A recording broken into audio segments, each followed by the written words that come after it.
Егер сен үстел үстінде осы консервалық банканы көрсең, жеме. Бұл Bumblebee компаниясы. Олар пешке пісірілген балықтар сатады. Бірақ олардың арасында балық қана емес. Біздің бүгінгі басты рөлде Хосе Милена деген шал. Ол өзінің 62 жасын Лос-Анджелесте өткізді. Кешкі түннің батуын тамашалаудан басқа ол заводта жұмыс істеді.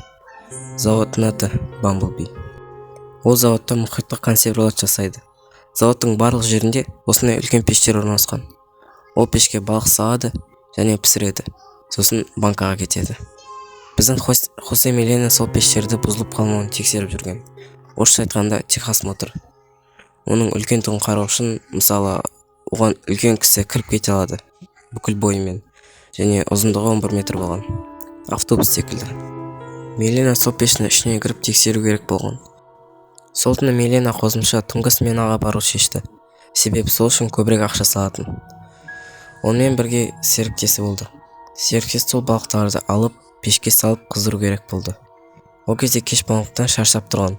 Олар әңгімелесіп, шегіп, жемішке шағып, сосын бірақ жұмысқа кірісті. Және сол кезде қауіпсіздік техникасы бір жерге кетіп қалды. Милена барлық пеш тексерді, тек біреу ғана қалған. Сосын ол жұмыстан соң бос болатын. Бірақ ол пеште басқаларынан қарағанда ұзағырақ болу керек болды. Миленаның серіктесі душқа шомылуға кеткен. Себебі балықтың иісі сасып тұрды. Душтан шығып цехтың ішіне кіреді. Ал Хосе Милена жоқ болды.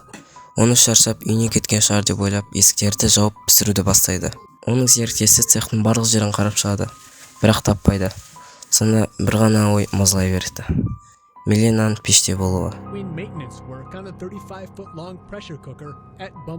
Ол мазасы кетіп, осы цехтың күзетшісіне барады. Онымен әңгіме соғып, камерадан қарау шешеді. Осы кезде Хосе Миленаның серіктесі тұшып қояды. 5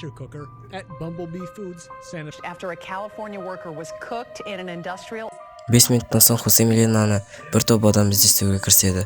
Ал оның серіктесі осы ойды өзіне сақтай алмай бәріне айтады. Пеште жылдамдатып өшіреді. Ал пеш ол кезде 130 градусқа дейін көтерілген еді. Ал ойлаңызшы, балық осындай ыстықтан соң мынандай болып кетеді. Ал Хосе Милена осындай ыстықта 2 сағаттай болды.